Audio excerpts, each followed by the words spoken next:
मैं और मेरे हस्बैंड हैं और सिर्फ मैं ही समझ रही हूँ, वो इंसान उस चीज़ को नहीं समझ रहा है, या मैंने उसे बार बार अपनी बातें समझाई, उसे नहीं समझ में आ रही है, और हर बार जो समझने वाला पार्ट है वो इधर ट्रांसफ़र किया जा रहा है। नहीं, मैं इस पे ये बताना चाहूँगी कि जब आप चीज़ की मुझे ये चाहिए, कौन मांग रहा है? मैं मांगने से तो कुछ नहीं मिलता है, कुछ नहीं मिलता, अट्रैक्ट करना पड़ता है। इट्स अ टफ, लेकिन जब एक बार प्रैक्टिस में आ जाएगा तो डेफिनेटली होता है। ऐसा क्यों नहीं होता कि आपके स्पाउस आपको बोलते कि चलो आज डिनर पे चलते हैं? ये भी तो होना चाहिए, वाइस वर्सा भी तो होना चाहिए। क्यों चेतना को ही बार बार कहना पड़ता है? हाँ, एग्जैक्टली, क्यों बार बार? क्योंकि आप अट्रैक्ट नहीं कर रही हैं, आप भाग रही हैं, आप भाग रही हैं वो एक मोमेंट क्रिएट करने के लिए जो हो नहीं पा रहा है। आप रिलेशनशिप में, जैसे आपने खुद भी कहा कि मास्टर और स्लेव की सिचुएशन है। स्लेव हमेशा मांगता है कि मुझे प्यार दे दो, मुझे टाइम दे दो, मुझे थोड़ा अप्रिशिएशन दे दो, मुझे वैलिडेशन दे दो। जो मास्टर है वो गिवर है। अगर हम एक रिलेशन में दोनों ही मास्टर निकले नहीं, फिर क्या होगा? दोनों मास्टर निकले तो दोनों एक दूसरे को अप्रिशिएट करेंगे, अप्रिशिएट नहीं करेंगे। क्योंकि वैक्यूम रहेगा तभी वो कनेक्ट होगा। रिलेशनशिप में स्पेस रहेगा तभी वो एक दूसरे से कनेक्ट होंगे। रिलेशनशिप में स्पेस नहीं रहेगा तो कहीं भी कनेक्ट नहीं करेंगे। इसलिए ज़रूरी है कि स्पेस देना भी ज़रूरी है।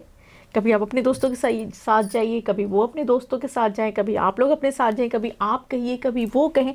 लेकिन आप पीछे पड़ गई, देखो 3 दिन से लगातार 3 दिन प्लान बनाने का कोई ज़रूरत नहीं थी कि ठीक है ओके फाइन अब तुम बनाओ, जब भी तुम्हें टाइम मिले तुम बोलो मैं चलूँगी। तो वो चीज़ आपकी ड्यूटी नहीं होनी चाहिए कि आप उसको बिल्कुल प्लान करके आप ही सब करेंगी। एन्जॉय कीजिए, अट्रैक्ट कीजिए। स्पिरिचुअल जर्नी एक फुलफिलमेंट की जर्नी है। यहाँ कुछ वैक्यूम नहीं है, ऐसा कुछ नहीं है जो आपके साथ नहीं हो सकता। और आप तो कई चीज़ें ट्राई कर चुकी हैं। मेरा तो सब अप्लाई किया हुआ है, तभी तो मैं खुश दिख रही हूँ। इसलिए आई एम सो हैप्पी। मैंने सब अप्लाई किया अपनी लाइफ में, जितनी चीज़ें थी। बिल्कुल बिल्कुल। और उसके बाद मुझे समझ में आया कि अट्रैक्ट की पावर बहुत स्ट्रांग है। पहले तो मुझे समझना होगा कि अट्रैक्ट करने का मतलब क्या होता है, और अट्रैक्ट करना क्या है। प्रायोरिटी सेट करनी बहुत इंपॉर्टेंट है ना, कि मुझे मेरा रिलेशनशिप पहले अट्रैक्ट करना है, मुझे मेरे घर में सब कुछ अच्छा चाहिए, सो दैट मेरा जो बाहर दिमाग चल रहा है वो अच्छा। आपने कहा कि ये सब क्या मैं करूँ, ये सब आपको चाहिए। मुझे चाहिए तो मुझे करना पड़ेगा। ग्रीन सूट पहनना था तो आपने पहना, मैंने तो नहीं पहना, तो वो आपको ही करना पड़ेगा। मुझे ये वाइट पहनना था, मैंने पहना, आपने तो नहीं पहना। मुझे मेरे बाल ऐसे रखने थे, मैंने रखा। मुझे ये ईयरिंग पहनना था, मैंने पहना, आपने तो नहीं पहना। तो जो आपको चाहिए वो मुझे ही करना पड़ेगा, और जो जिसको चाहिए वो उसको करना पड़ेगा।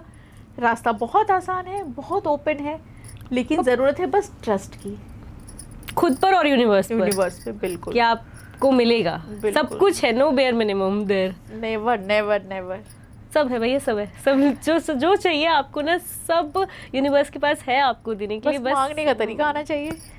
भीख तो बिल्कुल नहीं मांगना है, डिमांड करना है। तो इन सारी चीज़ों का सोल्यूशन बेसिकली आप में खुद में है। हाँ बिल्कुल, मतलब वो तो सच है कि प्रॉब्लम का सोल्यूशन भी आप ही हो। हाँ, जहाँ से प्रॉब्लम शुरू हुई है सॉल्यूशन वहीं पे है, और यही शून्य है। यही शून्य है, करेक्ट। एक ऐसा भाव जहाँ पे हमें ना दुख हो, ना हमें कोई पीड़ा हो, ना हमें कोई पेन हो, ना हमें कुछ ऐसी ख्वाहिश जो मिल नहीं रहा है, सब कुछ अवेलेबल है। आप एक कंप्लीट एन्जॉयमेंट के फेज में हैं, दैट इज़ शून्य, जहाँ आपके पास किसी चीज़ की कमी नहीं है। आप फुलफिलमेंट में हैं, आप अलाइनमेंट में हैं, आप एक स्पिरिचुअल जर्नी पे हैं।